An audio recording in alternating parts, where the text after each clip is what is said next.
cameras on as you they haven't have they? Well, after the game, I made a point of, thanking all the staff and all the players when they came off and just showing appreciation to the supporters. They've stuck by us through, a tough start to the season. And then you have to do your Sky interviews and that, so the players were patiently waiting for me to come in so they could sing the song, and obviously they nearly took the roof off the stadium with how they've sung it. So yeah, that was brilliant, and those are the moments that you'll remember, moving forward in your career. It was great. What were some of the sort of fundamentals that underpinned that performance? It certainly seemed like it was a scrappy game at times, but Yeah. that sort of belief and desire to work for one another, like you said, they were celebrating big moments like that, some of the tackles that went in and stuff. Yeah, we just stripped it back this week. We spoke about the importance of how we defended, being connected, making sure that we got our peel out right, although Leeds still managed to get some momentum and still managed to get that ruck tempo because we've got some strong athletes who, win them collisions really, really well. What we did well was we didn't allow them to get too big a period of momentum in the game to post points. So we was able to break, when they were starting to build it, we'd break it with some intent and some enthusiasm in D, and we forced a couple of errors, which was, brilliant for our energy levels. But, it was a performance built on the basics. Like, we spoke about making sure that we completed our yardage. The first error we made in the first half was Maher Fanoa about the 32-minute mark. We made a couple late in the second half, which, if my hair was a little bit longer, I'd have pulled it out because, just some decisions to offload when, you're 6 up with, 7 or 8 minutes to go. That was a crazy moment, but, the players, didn't allow that to affect them and they defended it. So, all credit to the players. One sort of thing's been brought up a fair bit about Casper in those first 4 games as well is just sticking the arm wrestle a little bit, and you've shown tonight that you can do it and come out on the best side of that as well. Yeah, that's probably the most pleasing. We needed a win like that. It sounds strange, but I think a win where we maybe won by 30, 40 points isn't what we needed. It was having that ability to come out of a grind and come out of a contest where you're going set for set against an opposition who are a good team, and I think we'll take a real lot of confidence from that. And I don't want to speak too much about the early rounds, but we have played some top sides. Hull FC at Hull is a tough game, and then we played the top 3 sides from last year's competition in Wigan, St Helens and Huddersfield, and those 3 teams are the masters of the ground, and what we did in those games, we wasn't able to come out the other side of the ground, but we've done that tonight against Leeds, so really, really pleased with that.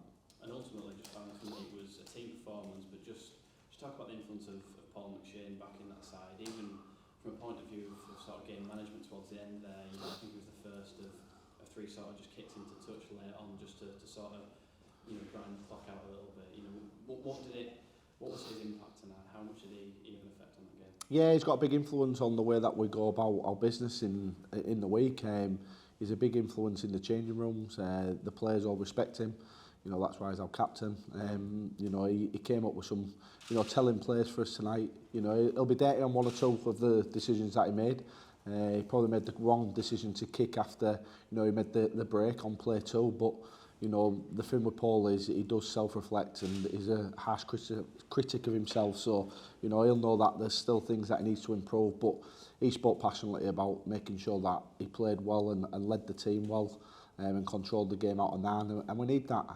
I thought him, Miller and Widdop, was really, really good for us tonight. But, I thought there were some big performances in the pack. Joe Westerman was very, very direct. I thought Liam Watts had his best game of the season, was a handful carrying the ball. And I thought Beretta Firimo was sensational. Scored 2 tries and, carried the ball constantly out of backfield and got our sets going. So, we had some big performances, but I think, it was a 1-17 performance or 1-18 with Muzzy coming in. So, I'm really, really pleased for everyone. Thank you. Beretta obviously really well from his time at Hull. Yeah. I mean, obviously they'll be kicking himself about one that he didn't miss. Yeah. But we were always confident that he could bounce back like he did. Yeah, he just spoke about at the end of the game, when the cameras are in your face, and he came and gave me a hug, and he just said he put down on his goal sheet, just to be a player who can be relied upon. And I thought it was that tonight. You know, when we needed someone to get our sets going, they looked to B to get us going, and then, you know, a couple of the opportunities that came his way took him, albeit he dropped a dolly, which I know he'll be disappointed with, but you know, the two he took really well, especially the one off the scrum. You know, that was a really well worked scrum play, and you know, he managed to get on the end and get low in that corner. So, you know, real pleased for B. He was exceptional tonight. Andy, clearly this is going to strengthen your position, right? Have you any sort of indication or hopes in terms of time scales or? No, I've had no conversations with you know, the management here in terms of, you know, when they're going to come to make a decision or when we're going to make a decision. I'm just going to keep taking it week by week, you know, keep leading the group as best I can.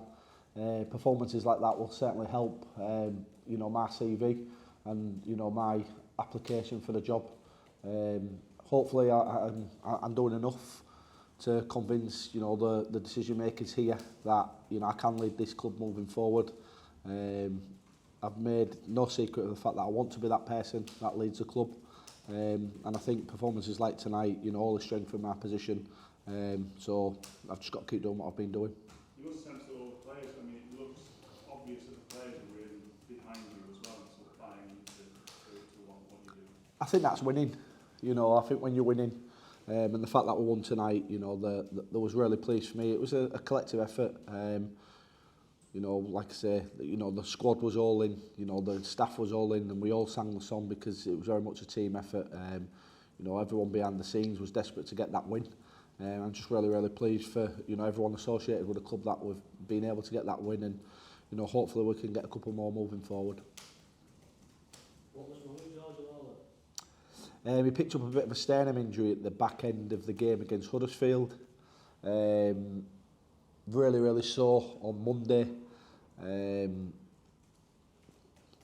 We trained him lightly on the Tuesday, and then, you know, we hoped that he'd have been able to get through with a painkilling injection, but got a bang on it straight away in the warm up, and he just knew that he wouldn't be able to, you know, perform to the best of his ability. And it was a night where we needed our, you know, players to be fully operational and fit, and you know, I think it was a good decision in the end, you know, not to go with George and make that call and just say, like, right, Muzzy, you're in and you start. So, you know, he came in and he did a real good job for us, started real well, and unfortunately for him we couldn't get him back out there because, you know, we had some incidents happen which, you know, we had to deal with, you know, losing, you know, my Hayfano to a HIA didn't help, and, you know, we was at 5 subs at half time, which is normally, you know, we're normally at 3 or 4, so using 5 at half time, it meant, you know, we had to play big minutes with some blokes who haven't been playing big minutes in that second half, and they did it really well. Were you looking to strengthen the squad at all, have you thought? I think everyone's looking, you know, there's an opportunity for us, you know, we've got a quota spot, and I think there's a little bit of cap space, but it's got to be the right player. You know, you don't want to make knee-jerk decisions to bring someone in. I think if you pick up some knots, I think the loan market can be helpful. You pick up some decent players in the loan market, and I think that's already starting to happen, and there's things starting to happen at other clubs. All I know is, you know, the group of players that perform today, if they keep performing like that, you know, we'll be okay moving forward. Cheers, Andy. No worries. Yeah, nothing for Cruz, are you leaving? Is that, someone mentioned that this morning, well, not this morning, just before I spoke at 7 o'clock. He's been told that he can. Requesting a release. Is that what it is? So it's definite. Is it really? Well, we've just had our best performer of the season by Paul McShane, so I'm not going to be talking about Cruz. Not going to be talking about Cruz leaving, but I was just, yeah, someone mentioned it when in the coach's room and said, you know, he's been granted a release, so, you know, obviously something must have happened, you know, there for him to, you know, make that decision. So, yeah, there's always players coming up, so if and when we need to, we can explore it.